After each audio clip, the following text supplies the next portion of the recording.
Hello everyone and welcome to the channel. Today in this video, we will understand what are similes and metaphors. You must have heard about poetic devices. They are also called figures of speech. ये same चीजें हैं, but ये जो दो poetic devices आज ली गई हैं, they are based on comparison. अगर आपने एक वीडियो जो मैंने इसी चैनल पे पोस्ट किया है, poetic devices based on sound, वो नहीं देखा है तो वो भी देख लीजिए. So all the poetic devices or figures of speech I am not taking in one video itself. उसको डिवाइड किया गया है ताकि आपको अच्छे से समझ आ जाए. तो यहाँ पे why do poets and writers use poetic devices? अब वो ऑर्डिनरी फॉर्म में तो पोएट और राइटर्स नहीं लिखते हैं. They use some extraordinary tools. So these are also poetic devices and figures of speech. In this they use extraordinary tools to produce a greater effect in their piece of work. So ये जो दो है simile and metaphor, ये क्या है? We will understand this in detail. पहले बात करते हैं सिमिली की. Simile poetic devices. So what important points you should keep in mind?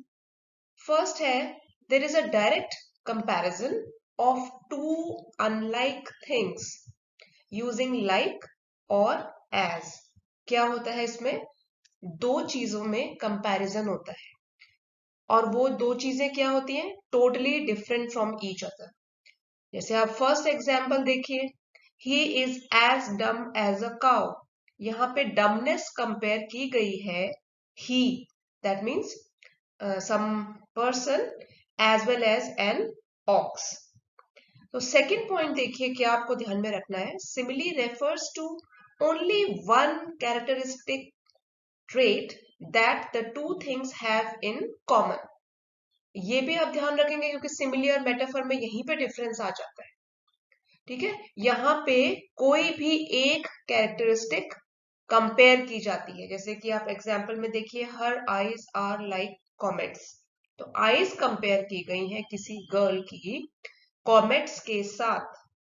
Okay, so one characteristic trait is highlighted and then comparison has been made between two totally different things.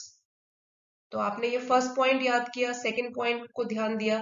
Third है, it is an expressed comparison between two distinctly different things, especially using like और as. इसमें क्या use किया जाता है? एक तो किया जाता है like या तो फिर as. ये दो वर्ड्स यूज करके कंपेयर किया जाता है टू अनलाइक थिंग्स टुगेदर. अगर आप एग्जाम्पल्स देखेंगे तो आपको फिर समझ आ जाएगा सब कुछ. He eats like a pig. Eating habit is compared of some person like that of a pig. My love is like a red rose. So love has been compared. My love with a red rose. He fought like a lion. So fighting skills यहाँ compare की गई है he किसी person की और lion की. So आप देख रहे हैं कि इन सभी सिमिलीज के एग्जाम्पल में कोई भी एक कैरेक्टरिस्टिक ट्रेट कंपेयर किया गया है दो चीजों के बीच में जो कि बिल्कुल अलग अलग है. As proud as a peacock, as clear as crystal, as cool as a cucumber. So ये चीजें आपने देख ली है, समझ आ गया होगा. एक चीज और ध्यान में रखने की बात है, which is a comparison of two things of the same kind is not a simile. Okay, simile में जब आप कंपेयर करेंगे तो वो दोनों चीजें टोटली डिफरेंट होनी चाहिए. अगर आप एक ही चीज की सेम काइंड का ही कंपैरिजन कर लेते हैं तो वो फिर सिमिली नहीं कहलाएगा. अब नेक्स्ट बढ़ते हैं मेटाफर की तरफ. What is a metaphor? और या कब कहें हम कि इस पोएटिक डिवाइस और लिटरेरी डिवाइस में मेटाफर यूज हुआ है? It is a direct comparison between two unlike things. Same है सिमिली की तरह. Again there is a direct comparison between two unlike things जो कि सिमिलर नहीं है. Stating that one is the other और does the action of the other. अब यहाँ पे हम एक कैरेक्टर ट्रेट नहीं कंपेयर कर रहे हैं, हम कह रहे हैं कि एक चीज दूसरे की तरह है. जैसे आप एग्जाम्पल देखिए यहाँ, ही इज अ जीरो. अब इसमें एक चीज तो कंपेयर नहीं की गई है, उसको बोला है, किसी पर्सन को बोला है कि वो बिल्कुल जीरो है। सो क्या है इसमें, metaphor points out many resemblances.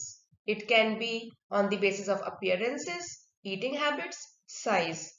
तो इसमें आपको क्या एक चीज ध्यान देनी है कि सिमिली में एक कैरेक्टरिस्टिक ट्रेट कंपेयर होता है और यहाँ पे कई पॉइंट्स ध्यान में रखे जाते हैं, मतलब एक से ज्यादा चीजें कंपेयर हो जाती हैं, इसीलिए हम कहते हैं कि एक चीज दूसरे की तरह है बिल्कुल। तो ये ध्यान में रखिए, जैसे her fingers danced across the keyboard. So उसकी fingers and keyboard के बीच में कंपैरिजन किया गया है। एक और पॉइंट देखिए, it is an implied simile without the use of like और as. अब यहाँ पे implication है, यहाँ पे क्या है कि हमने कंपेयर तो किया है दो चीजों को और बोला है एक चीज दूसरे की तरह है, लेकिन हमने इसमें like और as यूज नहीं किया है। जब भी हम like या as यूज करते हैं और तब हम कंपेयर करते हैं किसी एक कैरेक्टर ट्रेट को, वो हो जाता है सिमिली। विदाउट यूजिंग like और as, if we compare two things, totally different things, and say that one thing is not like another, one thing is the other, तो उसमें हम ज्यादा पॉइंट्स कंपेयर कर लेते हैं, एक से ज्यादा, और उसमें क्या हो सकता है, अपीयरेंसेस, ईटिंग हैबिट, साइज और भी एक्सेट्रा एक्सेट्रा। एक और एग्जाम्पल देखिए, the camel is the ship of the desert. तो कैमल को कंपेयर किया गया है और कहा गया है कि वो शिप ऑफ द डेजर्ट है, ओके। और he is a pig, now the person has been compare to a pig. जैसे पिछले वाले में अगर आप देखेंगे, सिमिली में था he eats like a pig, eating habit compare की गई थी एक, यहाँ पे बोला है ही is a pig, so that means other character traits also can be compared here. Now here we have to note one thing, that every simile can be compressed into a metaphor and every metaphor can be expanded into a simile. जब भी आप देखोगे simile, वो ज्यादा words देकर explain की जाती है, जैसे कि Rohit fought like a lion, ये सिमिली है, लाइक वर्ड यूज है ना यहाँ पे। So we can also say that Rohit was a lion in the fight, तो ये बन गया मेटाफर। यहाँ पे तो हमने सिर्फ फाइटिंग स्किल्स कंपेयर करी है सिमिली में, रोहित की fighting skills with a lion, लेकिन सेकंड में हमने बोला है Rohit was a lion in the fight, यहाँ कई स्किल्स टेक्निक्स हो सकती हैं, ओके, उसका स्टेमिना हो सकता है, many things we have compared and told that Rohit was a lion in the fight. तो हम कह सकते हैं सिमिली को हम चेंज कर सकते हैं मेटाफर में, मेटाफर को हम एक्सपैंड कर सकते हैं सिमिली में। अब another example let us see, the camel is the ship of the desert. अब एग्जांपल में दिया गया था पीछे मेटाफर में, camel is the ship of the desert, so वो मेटाफर है, लेकिन हम इसको एक्सपैंड कर सकते हैं और सिमिली बना सकते हैं। कैसे? As a ship is used for crossing the ocean, so the camel is used for crossing the desert. अब as use कर लिया हमने और इसको बना दिया simile. एक और एग्जाम्पल लेते हैं, instead of saying that the waves broke on the shore with a noise like thunder, waves, waves की कौन सी क्वालिटी को कंपेयर किया गया है, the noise which it makes. So thunder also makes a noise, the waves on the shore of a sea, they also make a noise. तो like use करके इसको simile बनाया है। अगर हम बोलेंगे the waves thundered on the shore, so here it has been converted into, or compressed, rather compressed into a metaphor. So here one more example, variety is the spice of life. This is a metaphor. यहाँ पे देखिए ना तो like use है ना as use है, we can expand it and say by using the word as spice flavors food, so variety makes life more pleasant. हमने convert कर दिया इसको सिमिली में।